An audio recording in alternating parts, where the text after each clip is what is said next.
Peter Dunn. Mr. Chairman, yesterday I was listening to a discussion on that great national icon, Radio New Zealand, about language.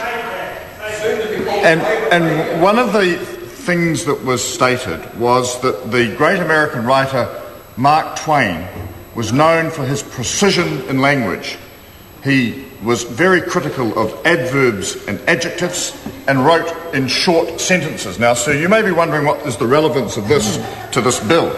Well, I have been listening here for a little while, avidly, to some very strong arguments being advanced from the other side of the House about how the bill can be retitled. And I've heard some suggestions from various members that I've mulled over in my mind. I have to say to Moana Maki that she fails the Mark Twain test. Her suggested amendments were far too long. I'll come to Marion Street in a minute. Lynn Pillai's amendment didn't ever seem to end. So the problem that I have trying to apply the Mark Twain test to this is when you couldn't circumcise Muldoon, isn't it? Well, I don't know what he had to do with Mark Twain, but that may be another story.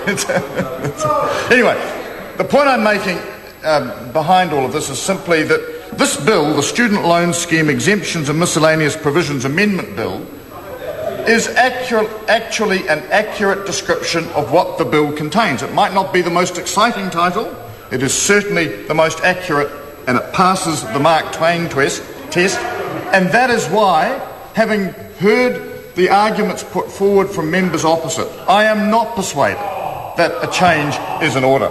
But I did hear the Honourable Marion Street make reference to the timing of this bill in the context of the current urgency.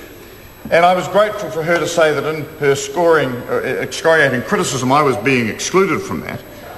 But I do have a concern that this bill be passed as soon as possible. And I'll tell you what it is. In one of the earlier parts of this bill, we passed some very important provisions relating to students being able to study overseas and access a student loan. And members will be aware that that provision is backdated to 2007. There are a lot of students who have been waiting for this provision to pass because they will be able to access it, and because, and I know from the correspondence that I've received from many of them, and their parents in particular, they have been uneasy at the uncertainty that has prevailed. So I'm keen to see the bill passed.